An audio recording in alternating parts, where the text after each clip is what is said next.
जान है, तू तो मेरी जान है, तू तो मेरी आन है, तू मेरा ईमान है। मैं भी पाकिस्तान हूँ, तू भी पाकिस्तान है, मैं भी पाकिस्तान हूँ, तू भी पाकिस्तान है। बिस्मिल्लाह बिस्मिल्लाहिर्रहमानिर्रहीम। इय्याका नअबुदु व इय्याका नस्तईन।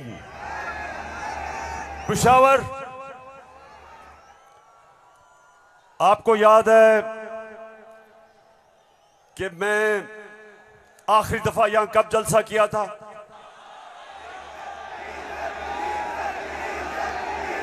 जब एक बैरूनी साजिश के तहत हमारी हुकूमत को गिराया गया, तो पहला जलसा मैंने उसके बाद अपने पेशावर की आवाम के पास आके किया। और माशाअल्लाह पेशावर, जब भी मैं आपको कॉल देता हूं, कभी आपने मुझे मायूस नहीं किया। बहुत बहुत शुक्रिया। अच्छा पेशावर, आज मैंने बात तो आपसे करनी थी सैलाब की। कल मैं सखर गया और मैं आपको यकीन दिलाता हूं कि अल्लाह ने हमारे पाकिस्तानियों को, खास तौर पे सिंध, बलूचिस्तान, डीजी खान, राजनपुर, डीआई खान, टांक और यहां ऊपर स्वात, गिलगित बल्तिस्तान, अल्लाह ने हमें बड़े इम्तिहान में डाला है। और सिंध में खास तौर पे मैं बात तो सिंध की करना चाहता था कि बहुत हमारे सिंध के पाकिस्तानी बड़ी मुश्किलों में हैं। लेकिन मैं आज बात करना चाहता हूं, जिस तरह का प्रोपेगेंडा चल रहा है, और खास तौर पे कल एक बड़ा मुनज़्ज़म प्रोपेगेंडा चला है, तो मैं उसके ऊपर पहले बात करूंगा और फिर आपसे पेशावर मजीद बातें होंगी। सबसे पहली चीज, मेरे पाकिस्तानियों, हम सबको एक चीज समझनी चाहिए कि कोई कौम, पेशावर मेरी कोशिश ये है कि मेरा ये सारे जो नौजवान यहां खड़े हैं, मैं आपकी तरबियत भी करूं, आप में सियासी शऊर पैदा करूं, आपको समझाऊं कि हकीकी आजादी क्या है, आपको समझाऊं कि ला इलाहा इल्लल्लाह ये कैसे एक इंसान को आजाद करता है। कैसे जब अल्लाह से आप दावा करते हैं कि अल्लाह तेरा सिवा कोई खुदा नहीं, तो आप अपनी वो जंजीरें तोड़ते हैं जो इंसान को जमीन पे रखता है, इंसान की परवाज रोकता है। ये जंजीरें परवाज रोकती हैं इंसान की, उसकी अजमत की। और मेरे नबी सल्लल्लाहु अलैहि वसल्लम ने मदीना में ला इलाहा इल्लल्लाह से इंसानों को आजाद कर दिया। छोटे इंसान बड़े इंसान बन गए। वो अरब जिनकी कोई हैसियत नहीं थी, चंद सालों में, पेशावर चंद सालों में दुनिया की इमामत की उन्होंने। ये तारीख का हिस्सा है। और मेरी भी कोशिश है कि मैं अपनी कौम की जो जंजीरें बंधी हुई हैं जमीन से, जो हम ऊपर परवाज नहीं कर पा रहे हैं, मेरी भी कोशिश ये है कि मैं अपने नबी सल्लल्लाहु अलैहि वसल्लम की सुन्नत पे चलते हुए अपनी कौम को जगाऊं और कौम को आजाद करूं, ताकि ये जंजीरें टूटे और मेरी कौम ऊपर परवाज करे। तो सबसे पहले ये जो प्रोपेगेंडा किया जा रहा है, ये जो चोरों का टोला एक अमरीकी साजिश के तहत इस मुल्क पर मुसल्लत किया गया, ये जो साजिशी टोला, ये जो इस मुल्क का 30 साल से खून चूस रहा था, आज हमारे ऊपर बिठाया गया हमारी बेहतरी के लिए नहीं, इस कौम को नीचा बनाने के लिए, कमजोर करने के लिए। और इसलिए मैं आपके पास आया हूं, दूसरी दफा आया हूं कि पेशावर मैंने इंशाअल्लाह आपको अपनी हकीकी आजादी की तहरीक में शामिल करके पाकिस्तान को एक अज़ीम कौम बनाना है। जो इलामा इकबाल की ख्वाब थी, वो कौम जो कि इंशाअल्लाह वर्ल्ड लीडर्स बनाएगी, जो खुशहाल होगी, जिधर हरे पासपोर्ट की दुनिया इज्जत करेगी, जिधर जब और इंशाअल्लाह एक दिन आएगा जब हमारे पाकिस्तान से बाहर जाएंगे तो दुनिया कहेगी कि वो देखो पाकिस्तानी आ रहा है।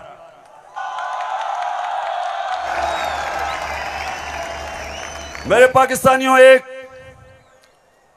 एक ऐसा वक्त था कि अरब ताजर, मुसलमान ताजर जब मलेशिया और इंडोनेशिया गए तो कोई मुसलमान फौज नहीं गई थी इंडोनेशिया और मलेशिया।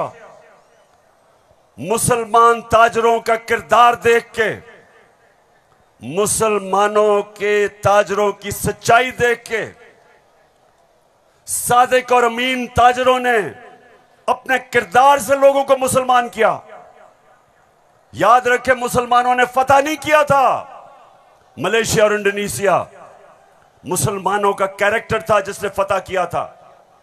मैं वो चाहता हूं कि वो हमारे पाकिस्तानी बने कि जब आप दुनिया में जाएं तो लोग आपकी इज्जत करें, आपके पासपोर्ट की इज्जत करें। और वो कभी नहीं होगा जब तक आपके ऊपर ये चोर बैठे हुए हैं।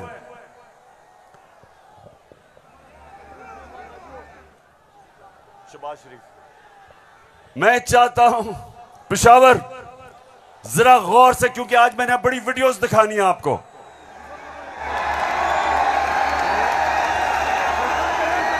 आज आप ये जलसा पूरी तरह आपकी तरबियत भी होगी और आप एंजॉय भी करेंगे। तो मैं जो आपको कह रहा था, फिर से मैं जो आपको कह रहा था कि मैं चाहता हूं कि मेरी कौम एक खुददार, गैरतमंद कौम हो, क्योंकि ला इलाहा इल्लल्लाह इंसान को गैरत देता है। जो ला इलाहा इल्लल्लाह दिल में जिसके चले जाता है, वो किसी झूठे खुदा के सामने नहीं झुकता।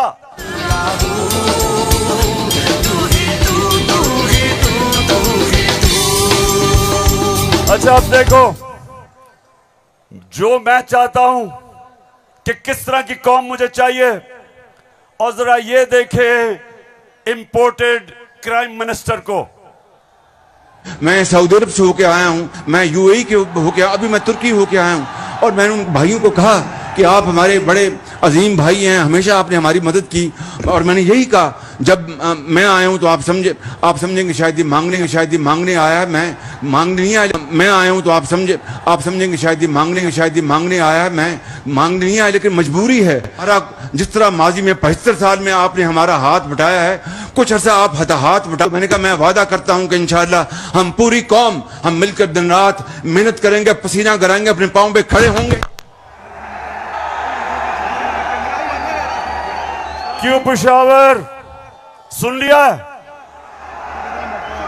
ऐसे आदमी को आप अपना प्राइम मिनिस्टर मानते हो?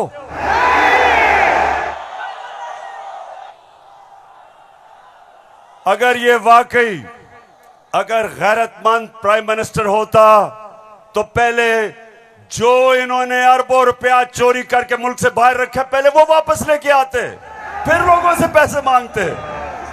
अपना पैसा चोरी करके मुल्क से बाहर और बाहर जाके लोगों से पैसे भीख मांगना।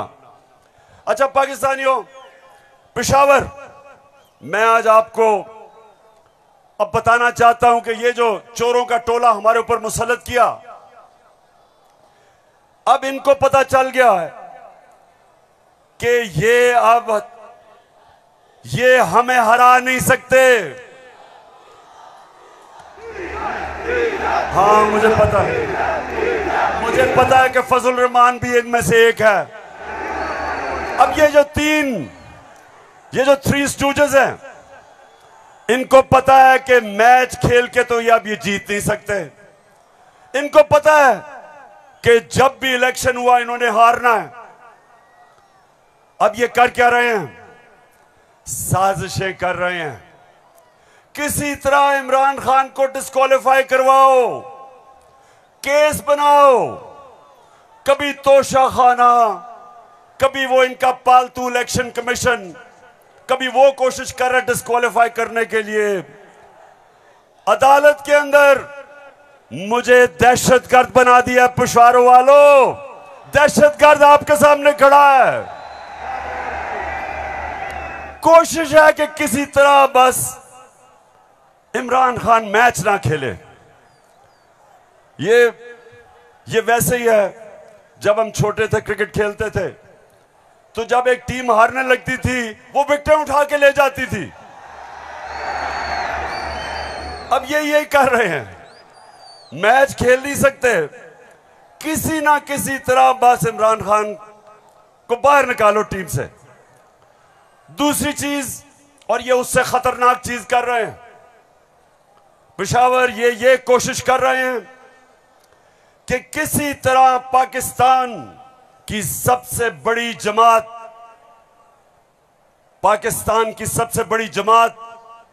इसको किसी तरह पाकिस्तान की फौज से लड़ाया जाए। ये इनकी दूसरी कोशिश है।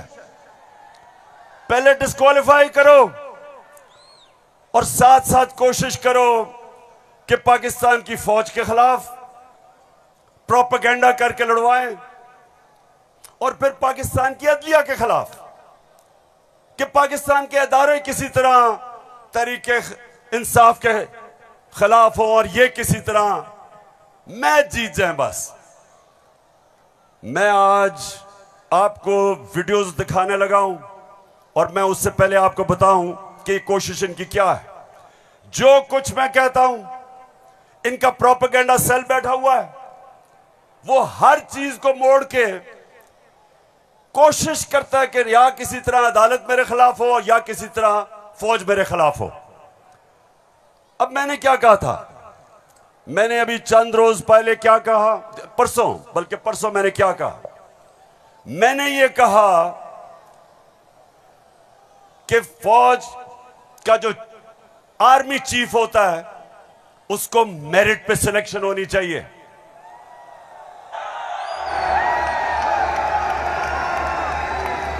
अब मुझे यह बताओ कि कोई भी किसी का खैर ख्वाह होता है, वो हमेशा चाहेगा अगर इदारा मजबूत करना है मेरिट पे सिलेक्शन हो। यह दुनिया का असूल है। आपने अगर फैक्ट्री सही चलानी है, ऊपर मेरिट पे आदमी बिठाओ। आपने अगर मुल्क को ऊपर लेके जाना है, क्रिकेट टीम अच्छी बनानी है, तो मेरिट के ऊपर सिलेक्शन हो। इसमें क्या गलत बात की थी? और मैंने साथ ये कहा था कि नवाज शरीफ और आसिफ जरदारी, ये किसी सूरत इन दो डाकुओं को पाकिस्तान का आर्मी चीफ नहीं सिलेक्ट करना चाहिए। ये क्यों कहा था मैंने ये इसलिए कहा था, सबसे पहले नवाज शरीफ मुल्क का मुजरिम है। अरबों रुपए की प्रॉपर्टीज बाहर इसकी पनामा में पकड़ा गया, सजा हुई इसको। झूठ बोल के मुल्क से बाहर भागा, मफरूर है। मुझे यह बताएं पेशावर, जरा मुझे यह बताएं कि क्या एक चोर को, एक मफरूर को, एक भगौड़े को जो मुल्क से बाहर पैसा ले जाता है, क्या उसको पाकिस्तान का आर्मी चीफ सिलेक्ट करना चाहिए? जरा मुझे बताएं। और इधर बात खत्म नहीं होती। दूसरी, डॉन लीक्स क्या थी? हिंदुस्तान पाकिस्तान की फौज को कह रहा था ये दहशतगर्दी कर रही है। हिंदुस्तान उस वक्त के पाकिस्तान के सिपा सलार रहील शरीफ को कह रहा था ये दहशतगर्दों का सरदार है। और डॉन लीग्स में क्या चीज सामने आती है?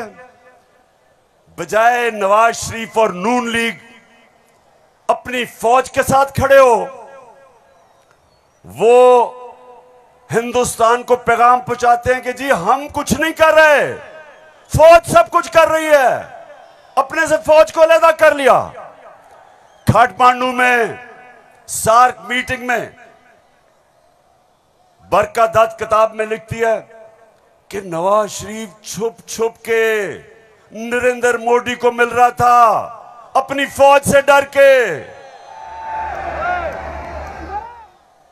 और दूसरी तरफ आसिफ जरदारी, वो अमेरिकनों को कहता है, अपने अमेरिका में पाकिस्तान का एम्बेसडर हुसैन हक्कानी, वो जाके अमेरिकनों को, एडमिरल मलन को कहता है कि जनाब गवर्नमेंट को और जरदारी की गवर्नमेंट को पाकिस्तान की फौज से बचा लो।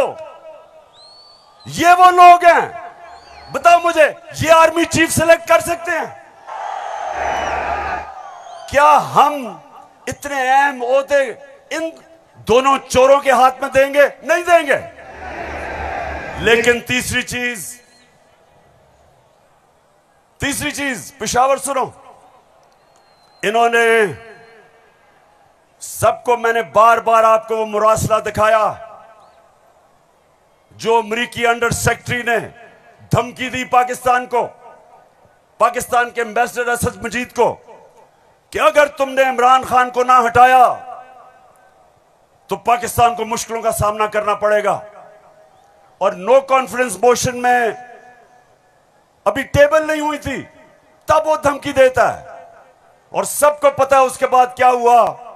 नो कॉन्फिडेंस आता है, चोरी के पैसे से मेंबर पार्लियामेंट खरीदे जाते हैं, करप्शन के पैसे से लोटे बनाए जाते हैं। और आपका भी एक बहुत बड़ा लोटा था। कौन लोटा था आपका? एक ही पख्तूनख्वा से लोटा आया और बहुत बड़ा लोटा था वो। लोटों पे पैसा चलता है, लोटों पे नोट चलते हैं, और उसके बाद हमारी हुकूमत कराई जाती है और इनको इंपोर्टेड हुकूमत ऊपर लगाई जाती है। और मेरा तीसरा सवाल है कि क्या वो लोग जो बाहर से मुसल्लत किए गए हैं, जिनके पैसे और दौलत बाहर पड़ी है, क्या उनको पाकिस्तान के आर्मी चीफ को अपॉइंट करना चाहिए? बताओ। तो मैंने ये कहा और कहते कि जनाब इमरान खान तो फौज के खिलाफ है। अभी चलो, अब मैं चाहता हूं ये नून लीग के दो, एक वजीर और एमएनए, जरा आप इनकी वीडियो देखें और उसके बाद बात करता हूं। सियासी मामला थे और जिस तरफ इस साल के आखिर में एक बड़ी तब्दीली आनी थी, उसमें तो ये नजर आ रहा था कि इमरान खान का जो गठजोड़ है ये तो अगले 15 साल रहेगा अगर इस तरह हालात रहे। और जिस तरह के उनके प्रोग्राम थे, हम सब ने डिस्क्वालीफाई होना था इस साल के आखिर में, तमाम जो अपोजिशन की लीडरशिप है। अच्छा, उनका तो ख्याल था कि मैं सफाया कर दूंगा, मैं किसी को नहीं छोड़ूंगा। तो ये आपका खदशा है? मालूमात है जी, हमारी सीरियस मालूमात आपके ख्याल में जो आप ये लोगों को भूल जाता है। लेकिन कुछ माह पहले जो कहा कि हम नैब के कुछ 100 जज और हायर कर रहे हैं और हम सारे केसों को एक्सप्लाइट करेंगे, तो उस मैथ्स लेवल के ऊपर, मैथ्स लेवल पे डिस्क्वालिफिकेशन होनी थी। बिगिनिंग शहबाज शरीफ डाउनवर्ड, शाहजहां अब्बासी, हसन इकबाल और ऑल ऑफ अस, सिर्फ मुस्लिम लीग नून की नहीं। आपके ख्याल में जो कोalition बनी है वो इसी वजह से बनी है कि इमरान खान साहब के तो फाशिस्ट प्लान्स थे ना इस मुल्क के ऊपर हमला करने के। तो लिहाजा ये आज मुश्किल जरूर है, लेकिन ये हमें याद रखना है जब हम मुआशरत की डिस्कस करते हैं कि यहां जमहूरियत का, हाकमियत का और वफाकियत का मामला भी मौजूद है, जिसको हमें साथ लेकर चलना है। तो इसलिए एक लार्जर कॉन्टेक्स्ट में सियासी मामला कि जो हमें लोग कहते थे, डराते थे, दबाव में लाते थे इस बात पे कि अगर फौरी तौर पर अदम एतमाद करके आप हुकूमत में ना आए तो फलां आ जाएगा, फलां बैठ जाएगा किसी चेयर पे। कोई किसी किस्म का हमें उस वक्त भी न नोटिस था न हमने लिया था, मगर इत्तेहादी जमातों के हम फैसलों पर के पाबंद थे। मैं आज भी ये बात कहने लगा हूं कि अगर कि जो हमें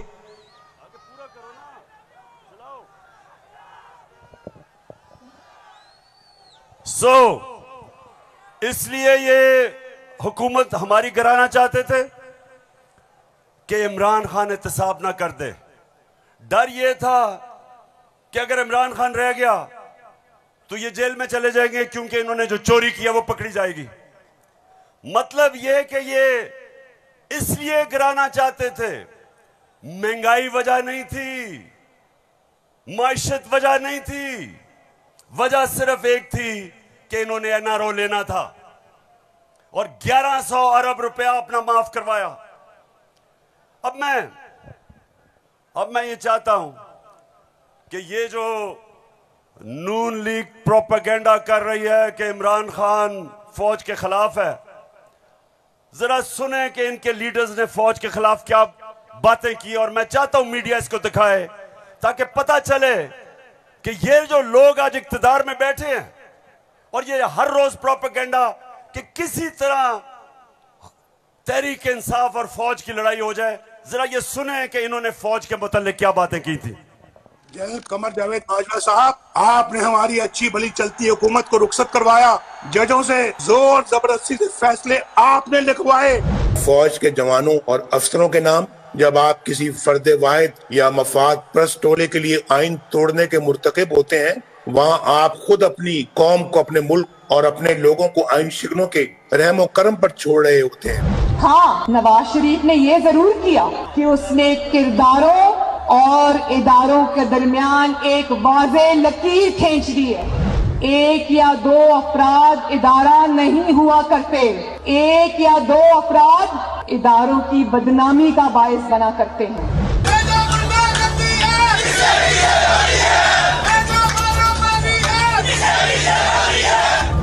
जो शख्स इस किस्म की कार्रवाइयों में मुलव्वस रहा हो उसका एहतसाब होना चाहिए। उसको बल्कि इतने बड़ी उनकी ग्लेयरिंग चीज़ें शायद 73 साल की तारीख में कभी नहीं मिलती, तो अब तो उनका एहतसाब होना चाहिए। ये इस किस्म के शख्स को कोई और ओहदा दे देना, और वो भी इतना इम्पोर्टेंट ओहदा देना, ये मैं समझती हूँ कि ये कौम के मुंह पे तमाचा है, आइन और कानून की हुकूमत के मुंह पे तमाचा है। तुम हमें सियासत बतलाते हो, अपने हुदूद में रहो, इसराइल की नौकरी न किया करो, इसराइल के वजीफों पर पलने वाले जर्नलों अपने हुदूद में रहो। बड़े बड़े रैंकों वालों से भी अपने आप को मुहतरम समझता हूँ, और अगर बिगड़ोगे तो फिर अगर हम बिगड़ गए तो अफगानिस्तान में अमेरिका का क्या हश्र हुआ, खुदा की कसम यहाँ तुम्हारा वही हश्र। तो हमारी किरदार कशी करना छोड़ दो। अगर हमने आपकी शुरू की तो पता नहीं पाकिस्तान बनने से आज तक कितने जनरलों की शुरू हो जाएगी। बेटी भाई वो अक्यूज्ड हैं, उनकी लिस्ट लेके जिसने हमने प्रेस कॉन्फ्रेंस की तो आपकी ईंट से ईंट बढ़ जाएगी। अभिनंदन की क्या बात करते हैं। चीफ ऑफ आर्मी स्टाफ तशरीफ लाए, पैर कांप रहे थे, पसीने माथे पे थे। सुन लिया पेशावर, मैं इसलिए ये बता रहा हूं कि ये वो लोग हैं जो हमें कह रहे हैं कि हम अपनी फौज के खिलाफ हैं। फौज भी मेरी, मुल्क भी मेरा।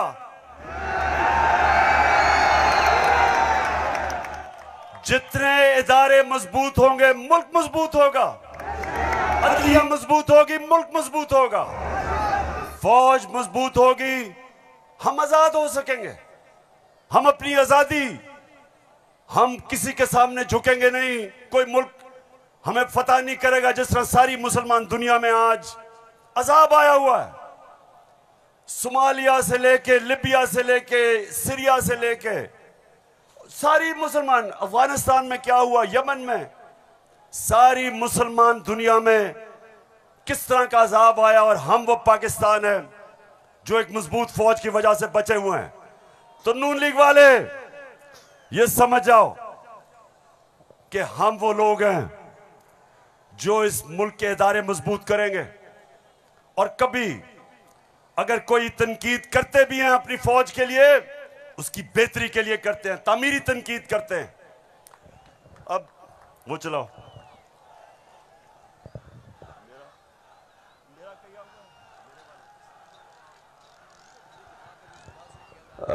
ये बड़ा इंपॉर्टेंट है, मैं अपनी सारी कौम के सामने कहना चाहता हूं। देखिए, एक तो जो फौज का इदारा है, कभी इसके खिलाफ बात ना करें, क्योंकि फौज एक ऐसी चीज है जो अगर हमारी फौज ना होती तो ये मुल्क में नहीं रहना था। इमरान खान से ज्यादा इस मुल्क को जरूरत पाकिस्तानी फौज की है, और हमें हमेशा इस इदारे को इसकी मजबूती के लिए हमें बात करनी चाहिए। और हमारे जो दुश्मन है वो मुसलसल इसको अटैक करते हैं, बल्कि ये दोनों जो prime minister, ex prime minister और प्रेसिडेंट, वो जरदारी और नवाज शरीफ, इन दोनों ने अपनी फौज को अंडरमाइन करने की कोशिश की है। ये जब गवर्नमेंट में भी थे, इन्होंने अंडरमाइन किया उसको। इन्होंने गवर्नमेंट में रहते हुए वो डॉन लीग्स क्या थी, डॉन लीग्स वो हिंदुस्तान के साथ कह रहे थे कि जी हमारी फौज की वजह से हम दोस्ती नहीं हो रही। और जो मेमो गेट था वो क्या था, वो अमेरिकनों को कह रहा था जरदारी अपने हुसैन हक्कानी के जरिए। जी शुक्रिया। मैं इसलिए आपके सामने ये रख रहा हूं कि ये मैं आज से नहीं कह रहा, ये मैं हमेशा समझता हूं। और आज तो है ही 6 सितंबर। पेशावर, मुझे अभी भी 6 सितंबर याद है। मैं उस वक्त स्कूल में था और मुझे याद है जब के लाहौर के पास हिंदुस्तान की फौज आई और जो वहां जिस तरह की हमारे घरों में बमबारी की आवाज आ रही थी, तो मुझे तो बड़ी अच्छी तरह 6 सितंबर याद है। और मुझे यह भी याद है कि सारी कौम तब खड़ी थी अपनी फौज के साथ। अब दूसरी चीज, मैं ये चाहता हूं कि आप सब देखें कि जुडिशरी के खिलाफ ये नून लीग ने पाकिस्तान की अदलिया के खिलाफ क्या बातें की हैं, जरा ये जरूर देखें, फिर मैं आप अगली बात करता हूं। इस तरह बेंच फिक्सिंग भी एक जुर्म, इस पे भी 100 मोटो। फजल रहमान देख ले कितना गुस्सा चढ़ा हुआ है इसको। सारे फैसले एक ही जज करेगा, जैसे लगता है कि उसका जज नहीं है, उसकी पार्टी का रुकन हो।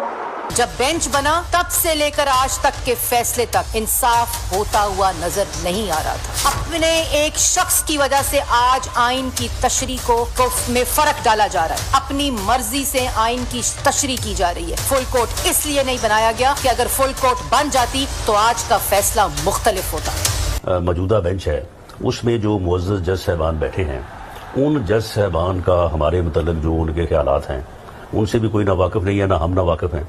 और उसके बाद हर वो केस जिसका फैसला हमारे खिलाफ आना हो, उस बेंच का जो है वो वही हिस्सा होते हैं।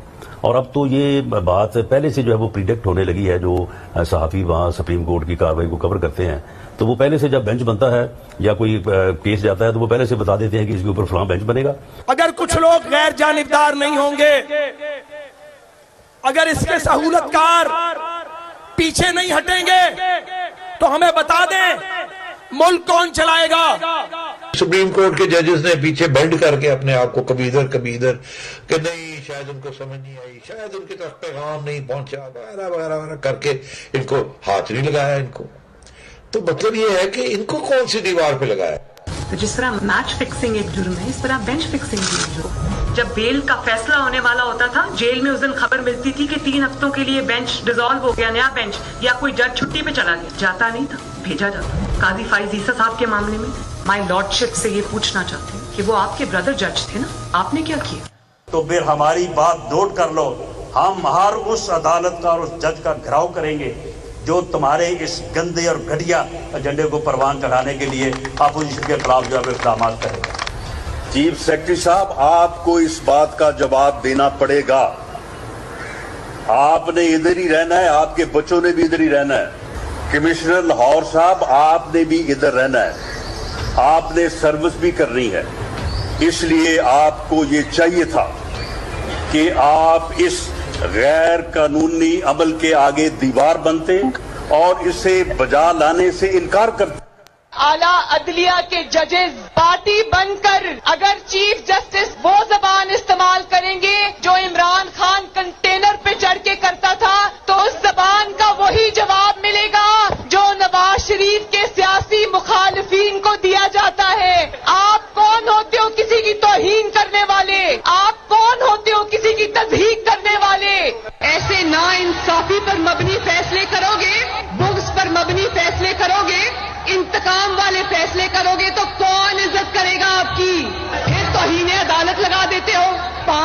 मेंबर बेंच ने सियासी पार्टी बना दिया पूरी अदलिया को और उसको मुस्लिम लीग नून के सामने ला के खड़ा कर दिया।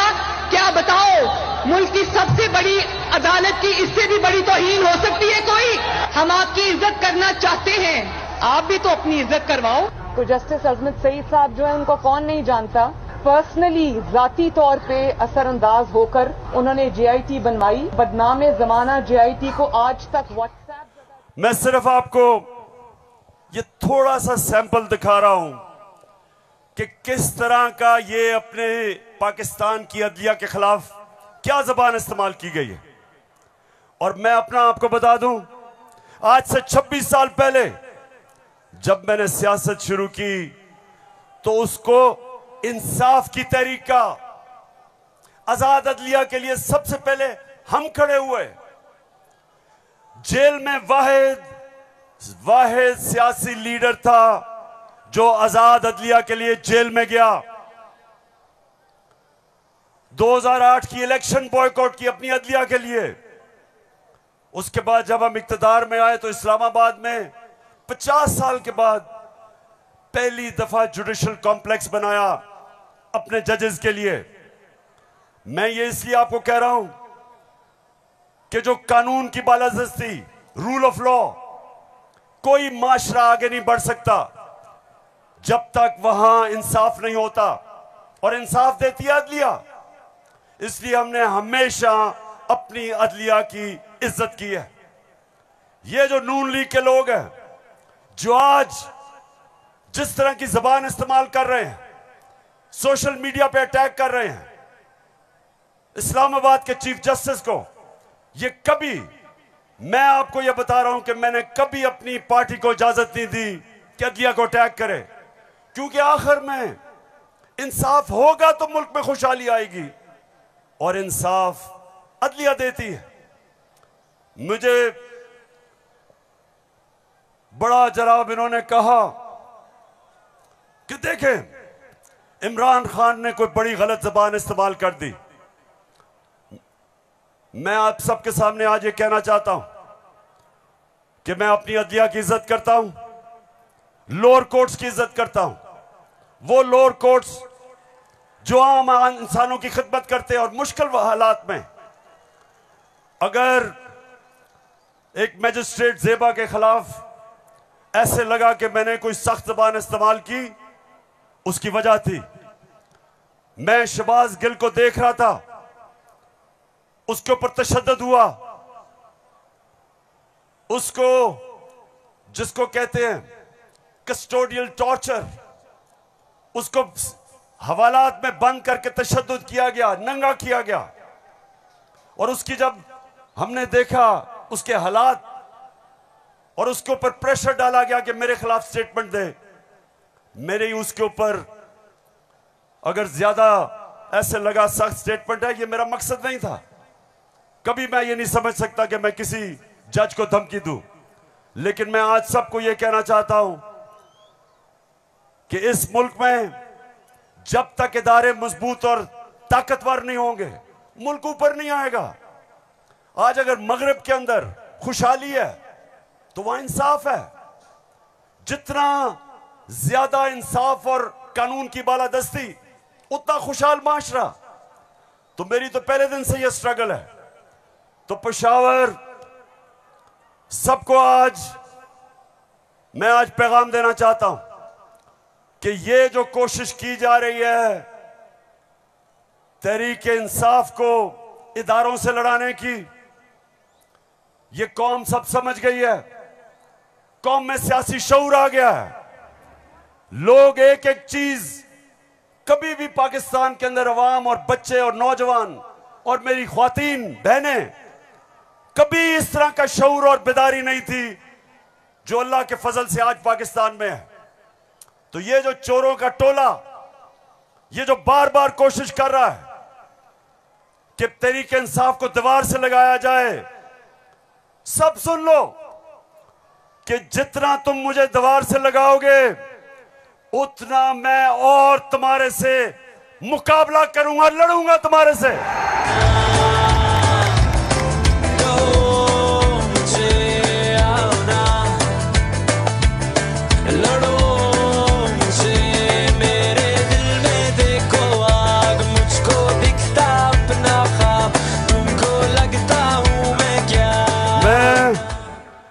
अपनी सारी कौम, सारी कौम के पास जा रहा हूं।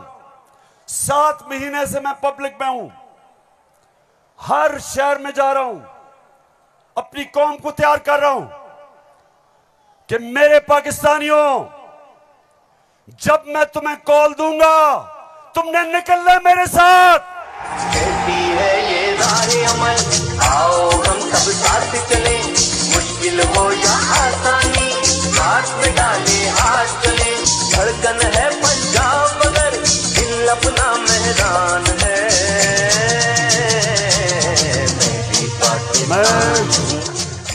अच्छा पेशावर, जब हमें इन्होंने हटाया था, फिर से मैं आपको याद करा दूं, उस वक्त पाकिस्तान तेजी से तरक्की कर रहा था। जो इस हुकूमत ने जो किताब माइशत के ऊपर शाया की, जिसको कहते हैं इकोनॉमिक सर्वे ऑफ पाकिस्तान, उसके अंदर पाकिस्तान 17 साल के बाद सबसे तेजी से हमारी माइशत ऊपर जा रही थी। 5.6 और चौथे साल 6%। आज IMF कह रहा है, आलमी इदारा कह रहा है कि 6% से अब हमारी माइशत 1% से भी कम पे जा रही है। यानी माइशत सुकड़ रही है, बेरोजगारी बढ़ रही है, फैक्ट्रियां बंद हो रही हैं, किसान जिसने रिकॉर्ड पैदावार की थी उसकी पैदावार नीचे जा रही है, क्योंकि बिजली और फजलुर रहमान की कीमत ऊपर चली गई है। ट्यूबवेल के लिए जो डीजल चाहिए वो महंगा हो गया। बिजली, अच्छा बिजली के बिल जिन जिन के पास आए हैं, जरा मुझे हाथ खड़े करके बताएं, कभी पाकिस्तान की तारीख में इतनी महंगी बिजली नहीं थी। क्या हुआ कि 4 महीने में कौन सी क़यामत आ गई कि बिजली की कीमत 18 रुपए यूनिट से 36 रुपए यूनिट, और टैक्सेस मिला के 50 रुपए यूनिट पे बिजली पहुंच गई है। गंदम 850 रुपए पे 20 kg मिलती थी, आज कराची के अंदर 2000 रुपए पे नहीं मिल रही। बलूचिस्तान में देखें गंदम की कीमत किधर गई। हमारे दौर में, ये जरा गौर से सुने, हमारे दौर में तेल इंटरनेशनल मंडी में 103 से 115 डॉलर पे बिकता था, आज वो पहुंच गया 96 डॉलर पे। तेल की कीमत इंटरनेशनल मंडी में कम हो गई है, लेकिन हमारे दौर में 1 लीटर पेट्रोल 150 रुपए और 1 लीटर फजलुर रहमान 145 रुपए, आज 234 पे पहुंच गया। बिजली दुगनी, पेट्रोल डीजल ऊपर, सब कुछ महंगा और रुपया गिर रहा है। IMF के प्रोग्राम के बावजूद रुपया गिर रहा है। IMF ये कहता है कि आगे पाकिस्तान के जो माशी हालात है वो और बिगड़ने वाले हैं, बिजली की कीमत अभी और बढ़ेगी, GST लगेगा 17%, कीमत और ऊपर, पेट्रोल डीजल और ऊपर। तो मेरे पाकिस्तानियों, आज हम नहीं, IMF कह रहा है कि पाकिस्तान श्रीलंका की तरफ जा रहा है, यानी माशी तबाही की तरफ जा रहा है। तो सवाल आज ये है कि वो कौन थे, वो कौन मुजरिम थे, कौन इस कौम के गद्दार थे जिन्होंने बैरूनी साजिश का हिस्सा बन के इस मुल्क में आपकी हुकूमत कराई और इन चोरों को लेके आए।